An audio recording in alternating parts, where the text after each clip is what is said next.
పొలిమేమో pension ఇప్పుడు కొత్తగా income పెట్టి ఒక్కరోజుకి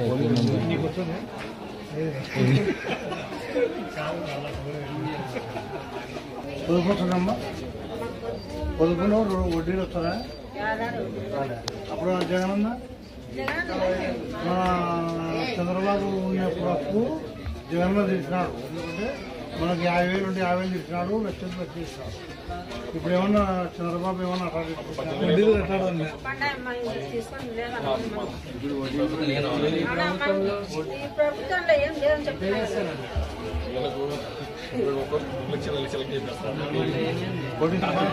నీకు బాగానే ఉందంటున్నావు. ఏమేమి పడుతున్నాయి ఏం కన్నా ఏమవుతున్నాయి? అప్పుడు జగనన్న ప్రభుత్వంలో 2020, 2024 వరకు ఏమొచ్చినాయి? 2024 నుండి 25 వరకు ఏమొచ్చినాయి?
వాళ్ళు మళ్ళీ మీకు 5 ఏళ్ళకి కనపడతారు చూడు, అంతవరకు రాదు.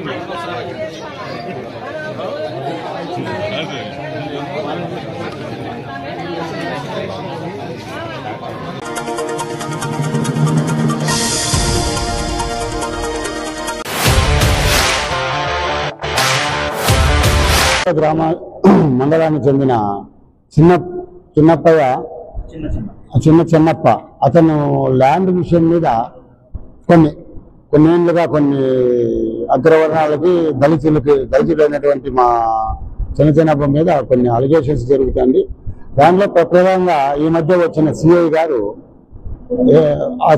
ఏం చేస్తున్నారంటే కొలిమిగండ్ల రమేష్ బాబు గారు పర్సనల్ గెట్స్ గా తీసుకుని దీన్ని కొంతమంది అభివృద్ధి చేతిలో కీలుబొమ్మగా మారి ఆ పిల్లని అనవసరమైనటువంటి కేసుల్లో ఇరికించి 307 కేసులు పెట్టి ఆ పిల్లని మీద ఊరు బహిష్కరణ చేయాలనే దురుద్దేశంతో ఆయన కుట్ర పన్నుతున్నాడు. దానిలో భాగంగా మొన్న ఆ పిల్లవాడిని కొట్టి 307 పోలీసులనే చంపబోతున్నారు అనే ఒక క్రియేటివ్ చేసి 307 కేసు పెట్టడం జరిగింది. దీని మీద ఈరోజు జిల్లా ఎస్పీ గారికి క్షుణ్ణంగా వివరించడం జరిగింది. ఎస్పీ గారు సానుకూలంగా స్పందించి ఎంక్వైరీ చేస్తామన్నారు. తర్వాత జిల్లా కలెక్టర్ గారికి ఇవ్వడం ఉంది. కలెక్టర్ గారు కూడా ఎంక్వైరీ చేస్తామన్నారు. ఇది మా రాష్ట్ర అధ్యక్షుల వారు జలాశ్రావణ్ గారికి, తర్వాత అన్నవరం కిషోర్ గారికి అందరికీ వివరించి పంపించాం. ఫ్యాక్స్ ద్వారా కమిషన్ కూడా పంపబోతున్నాం రేపు. ఈ దినము ప్రెస్ మీట్ పెట్టడం కారణం ఏదంటే నంద్యాల జిల్లాలోనే ఈ ఏర్పాటు చేసినాము. ఎందుకంటే నంద్యాల జిల్లా కొనుగోలు మండలము అద్దలాపురం గ్రామానికి చెందిన మన చిన్నప్ప వ్యక్తిని మా దళితుడు ఒక దళితుడిని ఇబ్బంది పెట్టిన కారణం ఏదంటే కొనుగోలు మండలంలోనే పోలీస్ స్టేషన్లో ఒక పని చేస్తున్నాడు రమేష్ బాబు సిఐ గారు. చాలా దుర్మార్గంగా అతను చేసిన ఇబ్బందులు పెట్టినాడంటే ఖచ్చితంగా అతని మీద యాక్షన్ తీసుకోవాలని చెప్పి ఈ రోజే ఎస్పీ గారిని కలిసినాము, కలెక్టర్ గారిని కలిసినాము. ఎంక్వైరీ చేస్తామని కూడా వాళ్ళు కూడా మాట ఇచ్చినారు. ఈ మాట మీద అతను చేసిన దుర్మార్గులు ఇంత అంత కాదు, చాలా ఇబ్బందులు పెట్టాడు. అతన్ని కేసులో చాలా దుర్మార్గంగా మర్డర్ కేసు పెట్టాడు.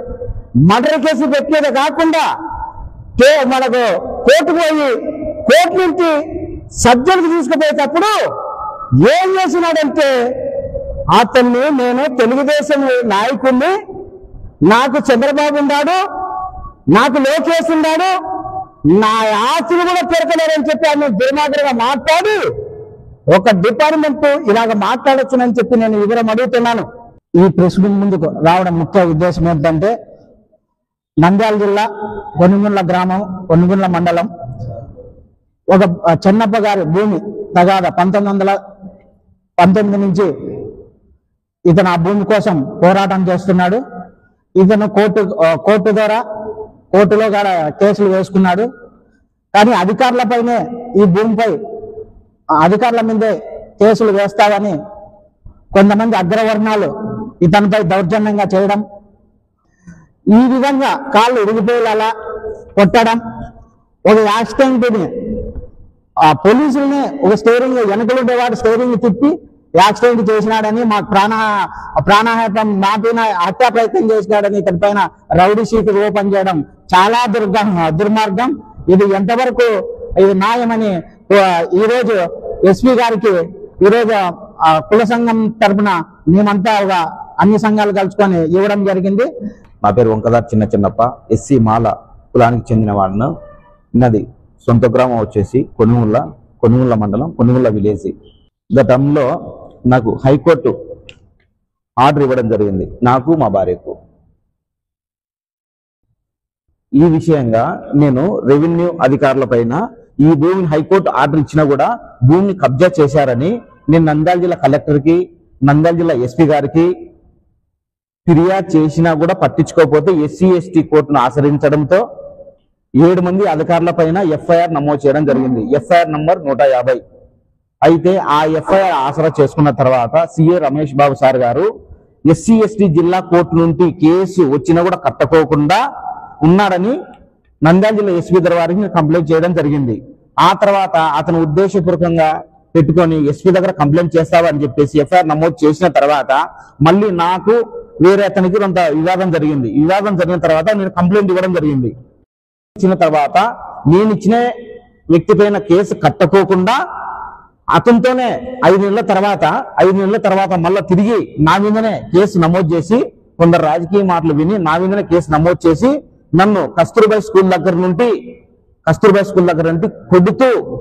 కొడుతూ అంగీ పట్టుకొని కారులో డిక్కీలో వేసుకొని బొల్లోరో వాహనంలో కూడా కొడక నువ్వు అధికారుల మీద కేసు వేస్తావా, హైకోర్టుకు పోతావా భూమి కావాలని, నా కొడక నువ్వు హైకోర్టుకు పోయినా నా మీద ఎక్కడ కంప్లైంట్ చేసినా కూడా నానా రకాలుగా చాలా ఇబ్బంది పెడుతూ కొనుగోలు స్టేషన్ తీసుకుపోకోకుండా కొనుగోలు స్టేషన్ సార్ ఇక్కడ స్టేషన్ ఉంది కదా సార్, స్టేషన్ కాకుండా ఎక్కడ తీసుకుంటున్నారు సార్ అని అడిగితే మమ్మల్ని అవుతారు నువ్వు లంజా కొడక అని చెప్పేసి అదే వెహికల్లోనే బొల్లూరులో ఉండే లాస్ట్లో ఉండే వెహికల్లో నన్ను పోలీస్ సార్ గారు బొచ్చు వంచుకొని పిడిగుద్దులు గుద్దినారు సార్. కొట్టడానికి సార్ కొట్టినారు.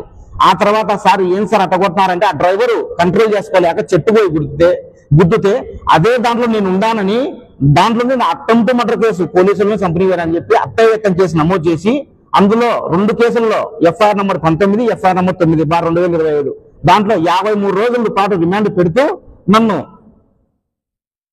కాళ్ళకు రక్తం గూడు కట్టేంత వరకు కొట్టారు సార్. కొడక అధికారుల మీద కేసు పెడతావా, నువ్వు భూమిని వదులుకుంటావా, లేకపోతే నీ మీద రౌడీ షీట్ ఓపెన్ చేసి గంజాయి కేసు పెట్టినా కొడక జీవితాంతం నేను జైలు రాకుండా చేస్తాను. నా కొడక రమేష్ బాబు అంటే ఏమనుకున్నావు కొడక, మర్యాద నువ్వు అందరికి కాళ్ళు ముక్కని చెప్పి స్టేషన్ లో కాళ్ళు ముక్కించుకొని నా అంగి చించి బూట్లు దులిపించుకున్నారు సార్. ప్రతి ఒక్క ఆఫీసర్ దాంట్లో ఈ విషయం స్పెషల్ ఎంక్వైరీ చేసి ఏ విషయమైనా స్పెషల్ ఎంక్వైరీ చిన్నప్పుడు కొట్టినారో కొట్టలేదు ఇదే సార్ సాక్ష్యం.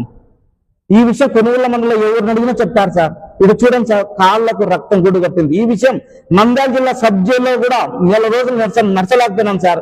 నంద్యాల సబ్ జైల్లో కూడా సీసీ కెమెరాలు ఉంటే అక్కడ కూడా తీయండి సార్ కావాలంటే. కనుక చిన్నప్ప జైల్లో రిమాండ్ ఎట్టొచ్చినారని కూడా విషయం కూడా కొనుక్కోండి సార్ కావాలంటే. కొట్టినారా లేదా పోలీసులు ఎంత దారుణంగా కొట్టినారని. నేను గవర్నమెంట్ హాస్పిటల్కి పోతే అక్కడ డాక్టర్ గారు కూడా నాకు తలకి రక్తం గాయమైంది సార్ యాక్సిడెంట్ లో.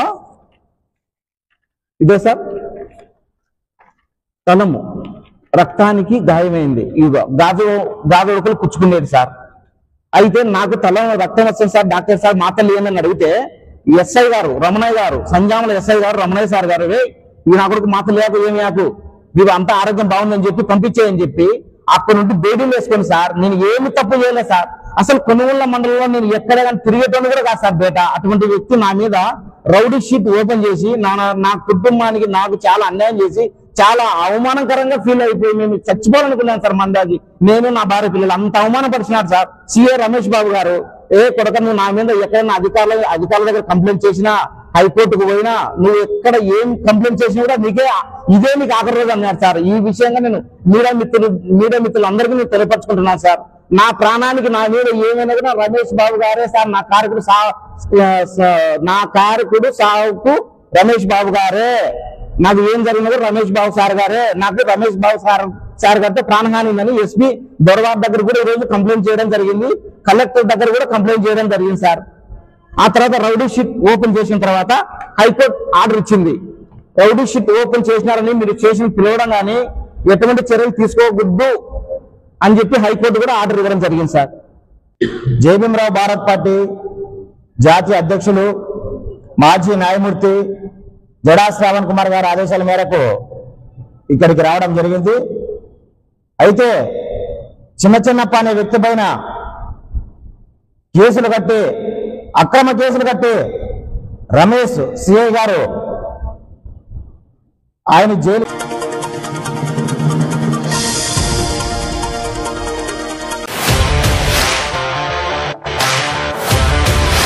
పాంపల్లె రోడ్డులో క్షుద్ర పూజలు కలకలం రేపాయి. మంగళవారం ఉదయం ఆలగడ నుండి పాంపల్లె వైపు వెళ్తున్న కొందరికి పూజలు చేసిన నిమ్మకాయలు, వస్తువులు కనిపించడంతో భయాందోళనకు గురయ్యారు.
Okay, good morning everyone. So ఇంతకుముందు మన గ్రౌండ్ చూసుకుంటే వాన పడితే అసలు ఎట్లా ఉండేదంటే చాలా గలీజ్గా ఉండేది. గడ్డి పెరిగిపోయి అదేవిధంగా హాస్టల్లోంచి నీళ్ళు వచ్చి వర్షం పడిందంటే ప్రతి ఒక్కరు ఎవరు కూడా ఒక 2-3 రోజులు గ్రౌండ్కి రాకుండా అబ్సెంట్ అయిపోయేవాళ్ళు. అంటే ఏంది, వాళ్ళకి గ్రౌండ్కి రావాలనే ఉద్దేశం ఉంటుంది, కానీ ఏం చేయాలో అర్థం కాక ఆ రోజు గ్రౌండ్కి రాకుండా ఉండేవాళ్ళు. కాబట్టి ఇక్కడ మా వాళ్ళందరూ వాకర్స్ గ్రూప్ అని ఒకటి ఉంది గ్రౌండ్లో. సో ప్రతిరోజు 100 మంది నుంచి 200 మంది ఇక్కడికి వస్తారు. వాళ్ళందరూ వెళ్ళి ఒక లెటర్ ద్వారా మేడంకి వినతి పత్రం ఇవ్వడం జరిగింది. మేడం ఇలాగా బీసీ ఇంద్రమ్మ మేడం గారికి, మేడం గ్రౌండ్లో ఇలా బాగాలేదు మేడం, కొద్దిగా దీన్ని మీరు కొద్దిగా శ్రద్ధ పెట్టి బాగా చేస్తే బాగుంటుంది మేడం అంటే మేడం గారు వెంటనే స్పందించారు. మేము అసలు ఎక్స్పెక్ట్ చేయలేదు ఈరేం చేస్తారు అని మేము అసలు అనుకోలేదు. మేమేమనుకున్నామంటే ఏదో ఇప్పుడు ఎవరికైనా మనం ఒక రాజకీయ నాయకుడికి కానీ ఎవరికైనా వెళ్ళి ఏదైనా చెప్తే సరే మన ముందు ఊగొడతారు, తర్వాత ఏదో 2-3 లారీ టిప్పర్లు మట్టి తోలిచ్చి వదిలేస్తారు. కానీ మేడం గారు ఎంతో శ్రద్ధ పెట్టి అసలు ఆ రోజు ఎంత బాగా విని చక్కగా అసలు ఈ రేంజ్ చేస్తారని ఎక్స్పెక్ట్ చేయలేదు. అసలు బనాంపల్లికి ఇటువంటి ట్రాక్ వస్తుందని నాకు తెలిసి ఇక్కడ ఉన్న పెద్దవాళ్ళు ఎవరు కూడా వాళ్ళ కళలో కూడా ఊహించి ఉండరు. ఎందుకంటే ఇక్కడ ఉన్న వాళ్ళు మీరు చూసే ఉంటారు, ఒక్కొక్కరికి ఏజ్ 50 to 60 years ఏజ్ వాళ్ళు కూడా ఉన్నారు. వాళ్ళ యొక్క లైఫ్ టైం కెరియర్లో బనాంపల్లికి ఇటువంటిది వస్తుందని అనుకోలేదు. కాబట్టి ఇటువంటిది మేడం గారు తెచ్చారు, అసలు చాలా గ్రేటు. ఇప్పుడు ఎంత వానలు పడ్డా సరే, ఎన్ని వరదలు వచ్చినా సరే, ఆరోగ్యం కోసం బనాంపల్లి వాళ్ళు వాకింగ్ చేస్తూ ఉంటారు ప్రతిరోజు. సో మేడం గారు ప్రతి ఒక్కరికి ప్రతి ఇంటికి ఆరోగ్యాన్ని ఇచ్చినట్టే. ఎందుకంటే మన యొక్క శక్తి కొద్దీ మన గ్రౌండ్కి వస్తే చాలు, ఇక సంతోషంగా ఉంటాం. ఎందుకంటే ఒక పేదవాడికి ఏం కావాలి, ఆరోగ్యమే కావాలి, హాస్పిటల్కి పోకుండా ఉంటే అదే చాలు. కాబట్టి అటువంటి ఆరోగ్యం కోసం మేడం గారు ఎంతో కష్టపడి ఈరోజు వాకింగ్ ట్రాక్ ఏర్పాటు చేసి ఎంతో క్లీన్ చేస్తున్నారు. ఈరోజు చాలా బాగుంది. సో మేడం గారికి మేము చెప్పేది ఏంటి అంటే, ఇక్కడ కొద్దిగా కొంత సరిగ్గా లేదు. బస్ స్టాండ్ సైడ్ కొన్ని మట్టి కుప్పలు అవన్నీ ఉన్నాయి. వాటిని కొద్దిగా క్లీన్ చేసి అదేవిధంగా బస్ స్టాండ్ ద్వారా పోయే ఒక గోడ కట్టేసి కనుక చుట్టూ ఫెన్సింగ్ లాంటిది వేసేస్తే కనుక లోపలికి మెయిన్ గా టిప్పర్లు అనేవి ఎంటర్ అవుతూ ఉన్నాయి అనమాట. సో ఇంతకుముందు టిప్పర్లు చాలా వరకు ఇక్కడ పార్కింగ్ చేస్తూ ఉండేవాళ్ళు. అదేవిధంగా బైకులు కూడా లోపలికి రావడం, పెద్ద పెద్ద బండ్లు రావడం వల్ల చాలా ఇబ్బంది ఉంది.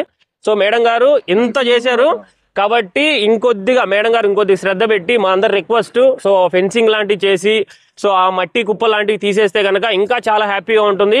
ఎందుకంటే ఇటువంటివి చేయాలనే మన పెద్దవాళ్ళందరూ కోరుకుంటున్నారు. సో మా వాళ్ళందరూ అడిగిన వెంటనే మేడం గారు మా యొక్క కోరికను మన్నించి ఇలా చేసినందుకు మరొకసారి మేడం గారికి ప్రత్యేకమైన ధన్యవాదాలు మేడం. చాలా థ్యాంక్ యూ మేడం. రమ్మ గారు గ్రౌండ్ని చాలా బాగా అభివృద్ధి చేశారు. పట్టణ ప్రజలు చాలామంది వాకింగ్ కొరకు ఉపయోగించుకుంటున్నారు. దీనివల్ల ప్రజలు చాలామంది హర్షం వ్యక్తం చేస్తున్నారు. ఆరోగ్యానికి ఎంతో మేలు.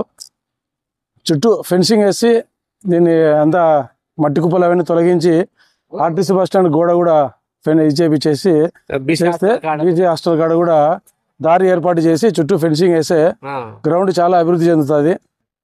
పిల్లలకు కూడా చాలా సౌకర్యంగా ఆడుకునేకే ఆటలు అన్నీ బాగుంటాయి. అందరూ వాకర్స్ అసోసియేషన్ తరఫున మేడం గారికి కృతజ్ఞతలు తెలుపుకుంటున్నాము. చేయడం వల్ల వాకింగ్ ట్రాక్ అందరూ మొత్తం లేడీస్ కానీ జెంట్స్ కానీ మొత్తం వృద్ధులు కానీ అందరు సంతోషంగా ఫీల్ అయ్యి అందరూ వాకింగ్ బాగా చేసుకుంటున్నారు. ఇది ఆరోగ్యం కాపాడుకోవడానికి ఇది పెద్ద ప్లస్ పాయింట్. మన బనాయనపల్లి టౌన్కే గర్వకారణం ఇది. వాకింగ్ ట్రాక్ వేయడము ఎక్కడ కూడా లేదు. ఇంత శ్రద్ధ మేము అడిగిన వెంటనే ఇందిరమ్మక్క ఇంత తొందరగా యాక్షన్ తీసుకొని వేయడం అంటే చాలా ఉత్తమమైన పని. ఇది అందరూ హర్షం వ్యక్తి వాకర్స్ మొత్తం దగ్గర 200 మంది పైన ఇక్కడ వాకింగ్ చేసే వాళ్ళు ఉన్నారు. ఉదయం చేస్తారు, సాయంత్రం చేస్తారు, ఎవరు వీలుని బట్టి వాళ్ళు చేస్తారు. అక్క బాగా చేసింది, టౌన్ కు చాలా మేలు. అలా అందరు గ్రౌండ్ లైటింగ్ ఫెన్సింగ్ అంతే. ఆ రెండు చేస్తే చేసిన కష్టానికి ప్రతిఫలం ఉంటుంది. లైఫ్ లాంగ్ బాగుంటది. వాళ్ళ పేరు తలుచుకుంటారు లైఫ్ లాంగ్. ఇందిరమ్మకు మేము విన్నవించుకునేది ఏమంటే ఆ ఆర్టీసీ డిపో బస్ స్టాండ్ గోడ కాంపౌండ్ గోడ కట్ చేసినారు. అది కట్టించేసి ఆ మట్టి కుప్పలు తీసేస్తే ఈ హాస్టల్ వాళ్ళకు కూడా మట్టి కుప్పలు ఉన్నాయి, అవి తీసేయాలా. చుట్టూ ఫెన్సింగ్ వేస్తే లోపలికి బైక్స్ కానీ టిప్పర్లు కానీ ఎవరు రారు, బాగుంటది. అది ఇంత కంప కొట్టించేసి ఈ మొత్తం ఫెన్సింగ్ వేస్తే అది ఈ చేసిన పని సార్థకత ఉంటుంది, అందరికి ఉపయోగం ఉంటుంది. ఈ ఫెన్సింగ్ వేయాలనుకో ఎవరుంటే వాళ్ళు వస్తుంటారు పోతుంటారు. మేము ఉదయం పూట ఉంటాము, మిగతా టైం అయితే ఇక్కడ ఉండాం కదా, అప్పుడు ఇబ్బంది అవుతుంది. రాత్రి పూట తాగే వాళ్ళు సిమెంట్ బెంచీల కంటే సిమెంట్ బెంచీలు వేస్తే కూడా దాని మీద కూడా కూర్చొని తాగి ఆడ వారేసిపోతారు. దానికంటే బార్ పెట్టి దానికంటే ఫెన్సింగే బెస్ట్. మొత్తం ఎల్ షేప్ లో ఫెన్సింగే బెస్ట్. ఫెన్సింగ్ వేపించి అక్కడి నుంచి దానికి పోనీకి ఒక దారి అంతే. చుట్టూ ఫెన్సింగ్ పెడితేనే బాగుంటుంది. అసలు బనగానపల్లిలో ఇటువంటి ట్రాక్ వేస్తారని కళ్ళలో కూడా ఊహించలేదు. కానీ ప్రతి ఒక్కరికి ఉపయోగకరమైనటువంటి ఆరోగ్య రీత్యా అందరూ బాగుపడే దానికోసం తీసుకున్నటువంటి నిర్ణయం చాలా మేడం గారికి కృతజ్ఞత తెలుపుతున్నాము.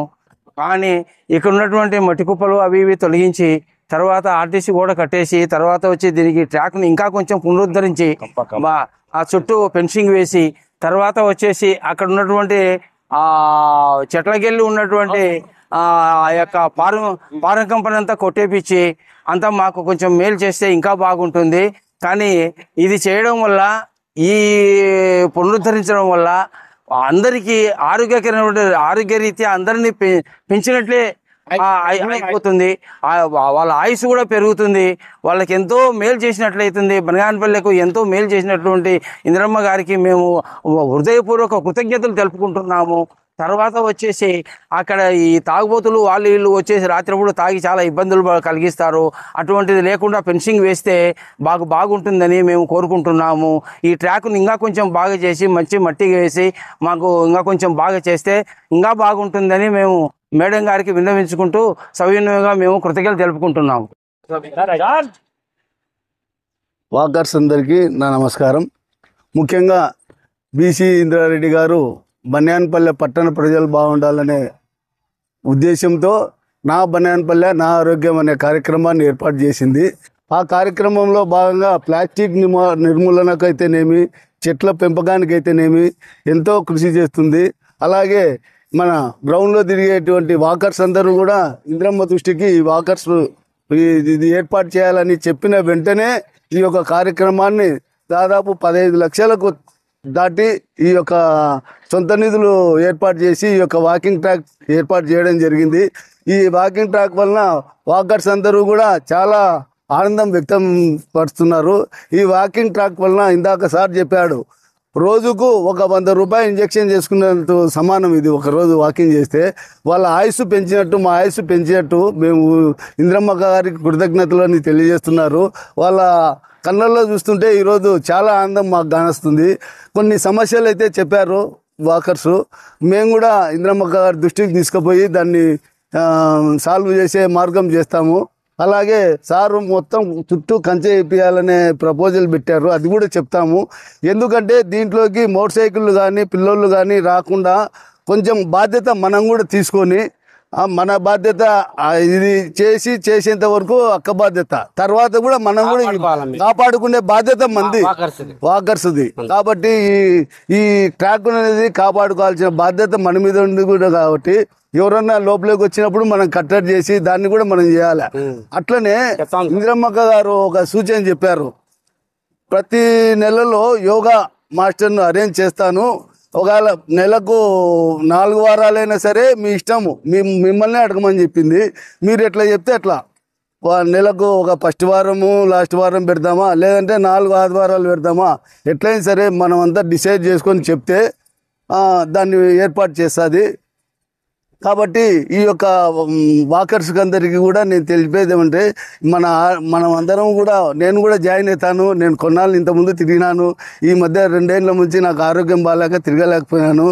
ఈ వాకింగ్ ట్రాక్ వేసినందువల్ల నాకు కూడా వాకింగ్ చేయాలనే ఆనందం, ఉత్సాహం వచ్చింది. కాబట్టి నేను కూడా మీతో పాటు వాకింగ్లో జాయిన్ అవుతాను. అలాగే మనమందరం కూడా ఒకరోజు కూర్చొని ఒక నెలలో ఒక వారం ఒక రోజు ఈ యొక్క గ్రౌండ్ను క్లీన్ అండ్ గ్రీన్ ఏర్పాటు చేసుకుందాము. అది కూడా మనందరం కూర్చొని ఏ రోజు చేసుకుందాం అనుకుంటే ఫస్ట్ వారమా లేకుంటే లాస్ట్ వారమా అట్లా చేసుకుందామని మీ అందరికీ నేను మనవి చేసుకుంటూ ఈ యొక్క అవకాశం ఇచ్చిన అందరికీ నేను కృతజ్ఞతలు తెలియజేసుకుంటున్నాను. అలాగే చాలామంది ఏమనుకుంటున్నారంటే ఈ వాకింగ్ ట్రాక్ వలన గ్రౌండ్ చిన్నదైంది అనుకుంటున్నారు. గ్రౌండ్ అయితే ఏమాత్రం చిన్నది కాలేదు. ఎందుకంటే ఇక్కడ పెంచాలంటే ఈ స్తంభాలు అడ్డం వస్తుంది, ఈ వాకింగ్ ట్రాక్ కూడా కొంత పెంచాలంటే దానివల్ల ఇట్లా ఇది చేయాల్సింది వచ్చింది. అక్కడ కూడా చూస్తే అక్కడ బిల్డింగ్ అవన్నీ అడ్డం రావడంతో ఈ కొంచెం లోపల చిన్న అట్లయితే ఏం లేదు, మ్యాక్సిమం కొలతల ప్రకారమే చేసినారు. ఇది లోపల కూడా క్రికెట్ ఆడేందుకు ఎలాంటి ఇబ్బంది లేదన్నమాట. ఈ కొంచెం అవి అడ్డం రావడంతో అట్లా చేయాల్సింది వచ్చింది తప్ప ఇంకా వేరే చిన్నదయ్యే ఆలోచన లేదు. బ్రహ్మాండంగా ఉంది. నాకు తెలిసి మీకు కూడా ఎట్లంది? బాగుంది కదా సార్? ఎట్లంది? చిన్నదేం కాలేదు కదా? ఏం కాలేదు, ఇదంతా లెవెల్ చేసి నీట్ చేసి పెడితే కరెక్ట్ గా ఉంటుంది. అప్పుడు ఇంకా బాగా లుక్ వస్తుంది. ఇప్పుడు ఈ కంకర అవన్నీ అట్లా ఉంటాయి కాబట్టి మెజర్మెంట్ ప్రకారం చేసింది. లోపల కూడా నీకు క్రికెట్ ఆడడానికి ఎలాంటి ఇబ్బంది లేదు. ఈ ట్రాక్ కూడా పెద్ద హైట్ రాదు, కొంచెం హైట్ వస్తుంది.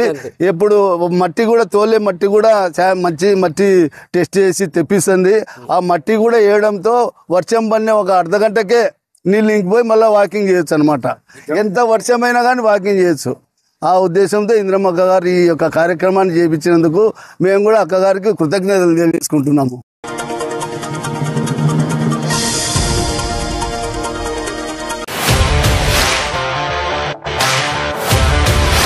పడకండ్ల సమీపంలో రైతుకు ప్రయాణికుడికి మధ్య వాగ్వాదం. రోడ్డు మధ్యలో మొక్కజొన్న విత్తనాలు ఉంచటమే కాక మధ్యలో ట్రాక్టర్లతో లోడు ఉంచితే వెళ్లటానికి రోడ్డు ఎక్కడ ఉంది, మీకోసమే రోడ్డు వేశారా అంటూ ప్రయాణికుడు తీవ్ర ఆవేదన వ్యక్తం చేశాడు. రోడ్డు మధ్యలో ఉంచిన మొక్కజొన్న విత్తనాల వల్ల ఎంతో మంది ప్రాణాలు పోయాయని, అయినా కూడా ఒక్కరు కూడా పట్టించుకోవడం లేదని ఆవేదన వ్యక్తం చేశాడు.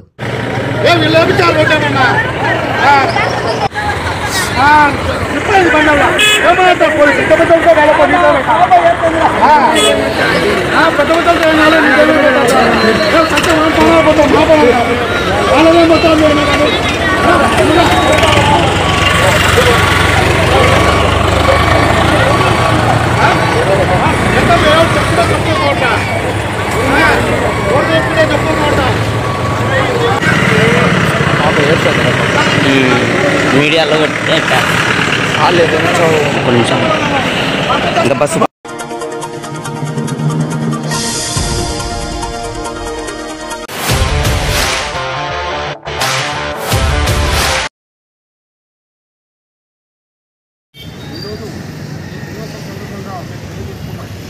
కానీ మనకి ఇక్కడ